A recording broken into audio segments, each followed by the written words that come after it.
And a suspected drunk driver calls 911, then opens fire on police and sheriff's deputies in North Idaho.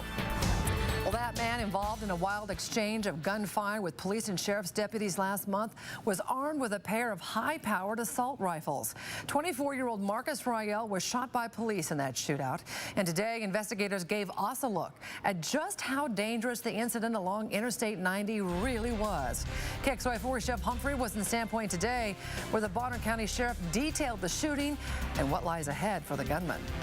One of the most interesting things we learned at today's news conference is that Ryel actually fired at pursuing officers before they could get him stopped at the top of this on-ramp.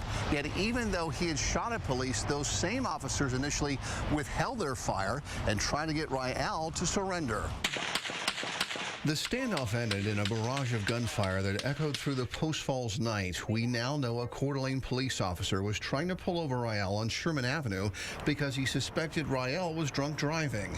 Ryel pulled away from the traffic stop and onto Interstate 90. Mr. Ryel was driving westbound when he saw the officers. He pulled off of the highway, and that's when he started shooting at the officers prior to him crashing into the Jersey barrier. Ryel was armed with an AK-47 and an FM 5.7 carbine. Both shoot bullets that can penetrate ballistic vests. The carbine had a 50-round magazine. I can tell you that Mr. Ryel started shooting, and he was at a position, fortified position, and that the officers did try to talk him out of giving up his weapons and come out. Officers knew Ryel's name because he apparently called 911 during the pursuit and asked dispatchers for help.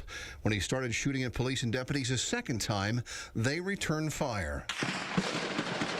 They showed great courage that night and restraint, trying to de-escalate that scene. And if no one has ever been in a firefight or been shot at, you don't understand how stressful that can be. The sheriff says those patrol cars that boxed Ryel's truck up against this Jersey guard are riddled with bullet holes.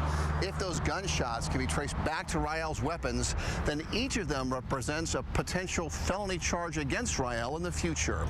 Reporting in Post Falls, Jeff Humphrey, KXLY4.